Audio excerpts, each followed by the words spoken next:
The following is an encore presentation of stories from the Dooralong Transformation Centre. You are listening to 94.9 Rima Central Coast. We're joined in the studio, as you will know if you were listening before the 10 o'clock news, by Dat, who's presently at the Dooralong Transformation Centre. He told us he has been there 5 months. So we're just going to hear that story. And look, we will be dealing with some issues that might trigger you. If that's the case, don't forget our very good friends at Lifeline 13 11 14. But just that heads up. So I'll say it again. Good morning, Dat. How are you? I'm good, thanks, Phil. Yeah. Now then, Dat and I have been chatting away while the music's been playing, so I know a little bit about Dat's backstory. And I know, for example, that his mum and dad, they came from Vietnam, didn't they?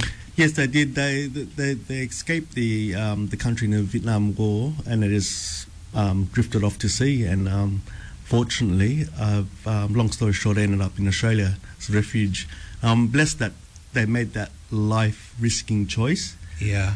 When I went back to Vietnam, I realised that what my life could have been and how my life is now. So I'm grateful for my parents making that decision. Yeah, so they were one of those people that just set sail in a little boat and sort of trying to escape the communist regime and picked up, obviously, by a bigger boat and found your way to Australia. Yes, correct. Yeah. So you speak Vietnamese? Yeah, I speak a little bit of Vietnamese, Yeah. But mostly my first language is Australian because I was born here. Oh, you were born here, Yeah. but mum and dad have passed on a bit of the heritage to you. Yeah. Yeah. Oh, that's good. So what was your childhood like in that situation? Well, since my parents were refugees and they didn't have much opportunities, I was grown up more as a neglected child or abandoned because they were too busy working, trying to support for us. When I was younger, I didn't understand why I was neglected and all that stuff. But come to realise when I'm older now that they did it all for us, but I wasn't aware of why they did it, and my selfish needs made me have a resentment on them.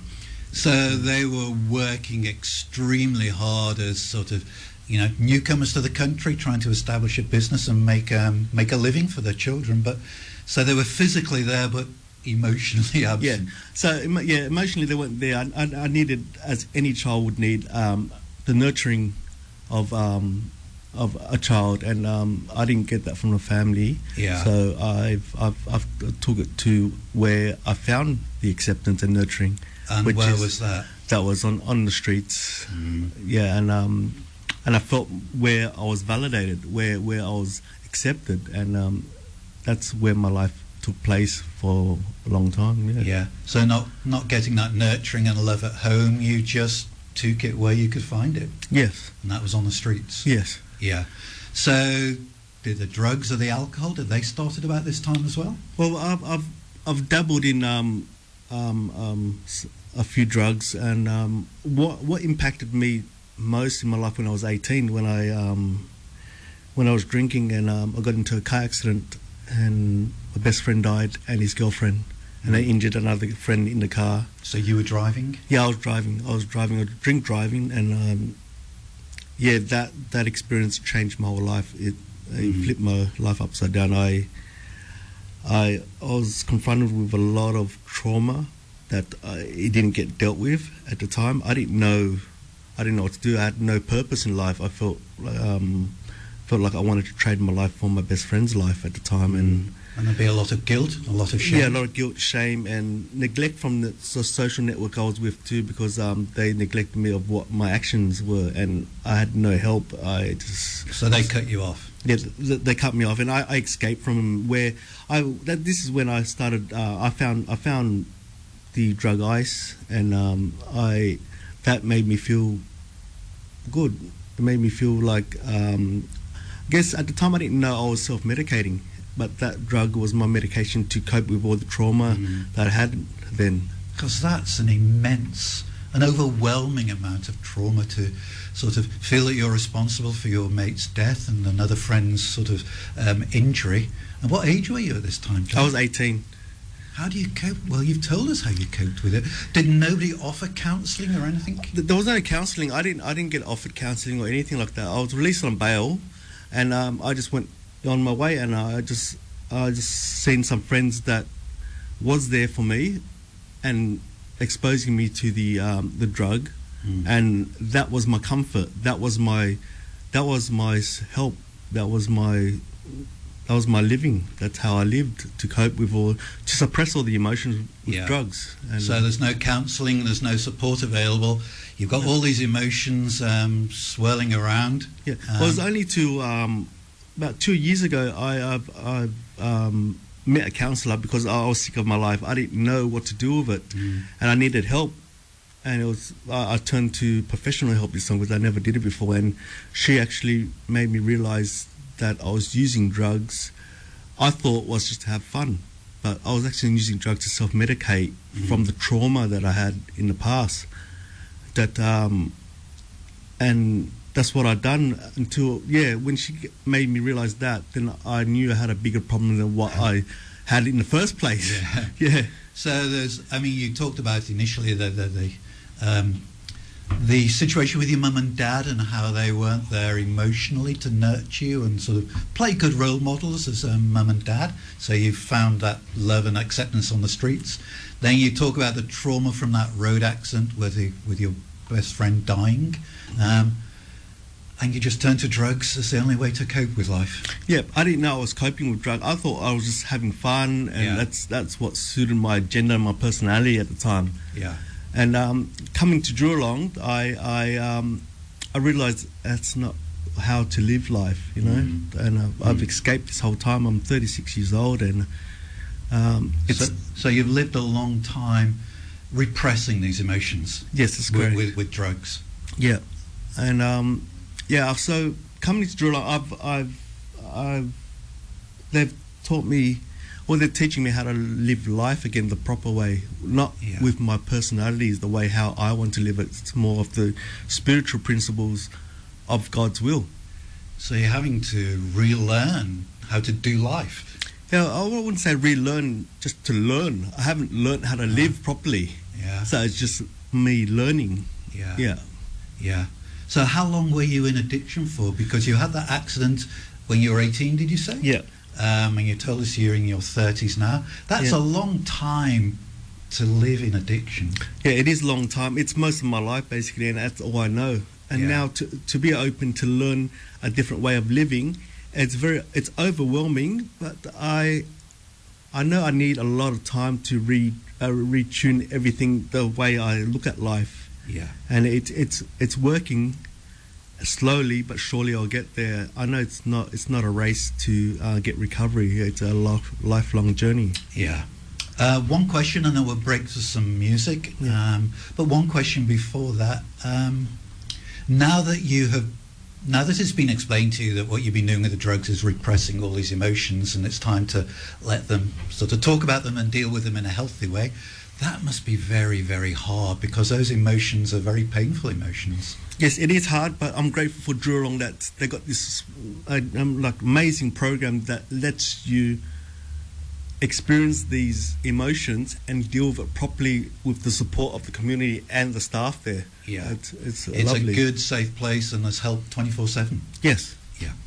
Okay, Dad, thank you for sharing that with us. What we're going to do is we're going to break for some more music, and then we're going to come back, chat to Dad, and that's the time.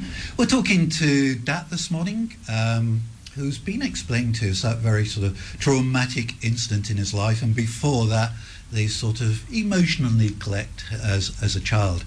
But we know that Dad is at Dooralong now, so I suppose we ought to ask him, as a city boy, as a Sydney boy, which I know he is, how on earth did he learn about Dooralong, which is way out in the sticks? Because you are from Sydney, aren't you, Dad? Yes, I am from Sydney. I first had my counsellor told me to go to rehab. I've never knew what rehabs were. All I knew was just jail or the streets. And so I'll give it a try because I haven't tried it before and I want to change my life. I entered William Booth, which I failed the program because it was still in Sydney. I realised that Sydney is my old stomping ground, and I need to get away from the whole area and just change my life. Yeah, take a break. Yeah. We hear that time and time again from the guys and the girls that we sort of chat to from Dooralong, how that even when they graduate the program, they think, oh, but I can't go back to my old stomping ground. It's just Too many temptations, too many bad contacts there. So, yeah, you can identify with that sort of thing. Yes, that's correct. Yeah. So how did you, as an inner city boy, with barista coffee shops on every corner and noise and music and shops and shopping malls, how did you cope with Dooralong where there's nothing like that? Well, first and foremost, I need to change my life, and I was at the breaking point where I wanted to do anything to change my life, and I couldn't do it at in the city. I had to, when there's something that's offered to me to give me a hope and a chance to change my life, I just took it because I was in desperate need of it. Yeah, and we shouldn't sort of rush over that, although we don't want to go into it too deeply. But you said you were at breaking point. It was a very sort of a critical moment in your life. It was a very dark place that you were in. Yeah, it's, just recently, about maybe 6 or 7 months ago, I've had thoughts of suicide, and that just when those thoughts came across my head, I goes, no, this is getting too far for me. It's frightening. Yes. Yeah. And a reminder, we've already given that reminder once, but we know that our friends in Lifeline would encourage you and would want you to ring them if you're triggered by anything that we say here on Rima Central Coast. Give them a ring on 13 11 14. So that you were in this deep, dark place, you were ready to accept help now in a way that you hadn't been prepared to do it in the past. Yes, that's correct. So you have to go to detox first, don't you? Yep, I went to detox in St. Vincent's Hospital, in Goldman House. Yeah. And I was there for 4 days until Dooralong took me in. Yeah, and just in case our listeners don't know, the detox part of it's the medically supervised coming off drugs, isn't it? Yes, correct. Getting yourself clean, which is very dangerous to do on your own if you've been an addict. Yes. Yeah. So you've been to St. Vincent's, the drugs are out of your system, and now you're off on your way to Dooralong, from the big city centre, from the smoke to the peaceful climate of Dooralong. That's a heck of a change. Yeah, the dynamics was very intriguing. It was different. It felt boring, but now I come to terms to accept the lovely nature of Dooralong. Yeah. Boring. Yeah, I suppose it would be. I mean, that has to be said. You lived all your life in Sydney. Yes, I have. Yeah. Stimulus all around the place. That's correct. Dooralong, it's a different type of stimulus, isn't it? But I can see that you would think it was boring. But have you come to appreciate the wildlife and the serenity and the bush? Yes, I have. I've done a couple of courses that the whole program, the staff, everything there's so catered to suit what I needed. I needed that comfort. I needed a serenity. I needed a peace. Yeah. I was living all my life in Sydney, all the stimulus, and now to take a break from it, it's more relaxing and peaceful. Yeah. Get in touch with nature. Yeah. And it's probably more conducive to do that hard work that you had to do, where you had to sort of deal with those emotions, the emotion of being neglected by your parents emotionally, and the emotions surrounding that accident that you mentioned earlier. It was time now to unpack those and talk about them. Yes, it is. It's my underlying issues that I've got to deal with, not to deal with them with the easy coping mechanism that I went to, and as to deal with it properly. Was it? I'm wondering how to phrase this question, so I'm just going to come out with it. I know Dad will forgive me, I get it all wrong, but bearing in mind what had happened to you with the accident, it would have been hard for you to like yourself or to love yourself. Yeah, I didn't like myself. I felt no worth. I had no self-worth, no self-esteem. And one of my underlying issues is acceptance and validation now. Yeah. Like, because I've been through neglect and neglect from family and from community and from my friends and all that. I was all alone and isolated. So now one of my core issues I have is I like to seek validation and acceptance of anything really. I need to be accepted. I don't want to be that lonely, isolated person anymore. Yeah. So my self-esteem is something that I need to deal with. Yeah. And that's something which the professionals down at Dooralong are dealing with. Yeah. Yeah, they are. They are. And I've got this acronym to mention again, REGS. Remind me what REGS are. REGS is recovery enhancement groups. Right. So these are the optional extras that you do whilst you're at Dooralong. Have you chosen any of those? Yeah, I've chosen a few. It's I take it as more like specialised knowledge of my recovery. Yeah. And I've done relapse prevention, which is very important. Yes. Mindfulness, which is part of meditation. Yes. And they cover some topics that I found very helpful for me, like compassion and automaticity. Yeah, and all that, these stuffs are relevant for my recovery. Yeah. And every time I go to any of these courses, I find the tools that I need to use later on. Right, and that's a good way of putting it. It's like your toolbox was empty before you went to Dooralong. When you had to deal with something in your life, you go to your sort of life experience toolbox, and there's nothing in it. Oh, well, my toolbox I had was all paraphernalia. Drugs, paraphernalia. Yeah, and now I've gone to Dooralong, and they're equipped me with all these other tools that I'll need to use later on when I get out to the community. So, your toolbox is being filled up with healthy things now for what you need in the future. Yeah. So, you've been there 5 months. Have you any idea how long you will have to stay at Dooralong? I want to stay at Dooralong until the maximum I can. I want to suck everything I can out of Dooralong, because it's so awesome. It's everything there. It's worthwhile to me. It's valuable, and I don't want to let go of that just yet. So I'm thinking about a year. Normally, program goes for about 9 months, but I want to stick it out to it all, unless they kick me out, which I don't think they will. But I'm thinking about a year will do. A year will be enough for me to get ready for the community. Talking to Dat this morning, it's just gone 25 to 11. Now then, a few additional questions to ask Dat. Firstly, he's at the Dooralong Transformation Centre, Salvation Army. How does the spiritual side of things sort of sit with you, Dat? I'm taking it that there was no sort of religious belief in your life before you went there? Well, being a drug addict, there was no spiritual thing about being a drug addict. And coming into Dooralong, I've been open to the spiritual side of the program, and it works in mysterious ways for me. Like I've had some feelings or some signs and intuition that this spiritual stuff does work, and it's helping me. It's how I don't know how to explain it, but just some signs I pick up along the way that relates to my growth. I can understand that, and it's just a question of remaining open to it. But I know the type of thing that you're talking about, like some coincidences will happen. Yes, correct. Or you're given a reading to read, and it just seems right for you today. It's as if that was meant for you to read at that very moment. Yes. All these little things are happening. Yes, a lot of the time that happens at meetings too. When I go to, I'm involved in 12-step fellowship meetings, and one of my peers dragged me to a meeting when I was feeling down. I didn't want to go. When he dragged me there, that reading that day or that meeting helped me so much in so much ways that I was so thankful for it happened. So that's another spirituality that I'm just embracing at the moment. Yeah, and look, it will take some time because, as you said, you had neglected that area of your life for so long. Yeah. So, looking to the, how are you getting on with your mum and dad and your family? Yeah, I'm getting along very well. I'm starting to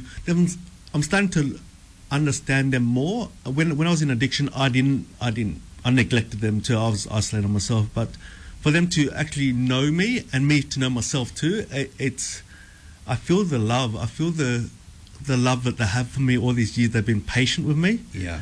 And I just feel so grateful to have parents that I do. Yeah. And they are supporting you. And you were telling me, whilst that last track of music was playing, that hopefully you'll get some Easter leave and you'll be able to see them. Yes, I will see them this weekend. Yes. Yeah, that's brilliant. And looking to the long term, we know that you've got quite a number of months yet to remain at Dooralong, but looking to the future, where do you see yourself in sort of 2 years' time, 18 months' time? Well, I'm going to be doing I'm going to be part of the fellowship for the rest of my life, and part of that, part of the steps that involves me to make amends to people that I've harmed, and the only way that I can do that by keeping myself safe is to make indirect amends. And for me to do that, I'm leaning more to be a drug and alcohol counsellor to help the community of what my message I'm carrying to people and help them, because part of my history is I've had victims that now become addicts, and I need to change that. Yeah. I want to change that. So Yeah. if you can turn some lives around and put them back on the straight and narrow, so that they don't end up in addiction like you did. Yes, correct. So that would be an awesome feeling to be able to do that as well, to think without being boastful about it, but to think that I have turned that life around and that person's going to have kids and they're going to be great members of society, and I had a hand to play in that. That would be a terrific feeling. Yes, it is a comforting feeling, yeah. Yeah, and that would be a great thing to do. Look, Dat, you've been very open and very honest with us. It's been a privilege to chat to you this morning. We just pray that God, who took you to Dooralong and is working in those mysterious ways that you mentioned, that He will continue to sort of keep His arm around you and to keep you on the right path that He's ordained for you. And as you said, if you remain open, we are confident that God will speak to you. But yeah, it's been awesome, Dat. Thank you so much. Thanks, Phil. Thanks for having me. Okay. You've been listening to an encore presentation of the Dooralong stories, which can be heard live every Wednesday at 10 a.m. and repeated 8 p.m. Sunday and 1 a.m. Wednesday, right here on 94.9 rema.cc.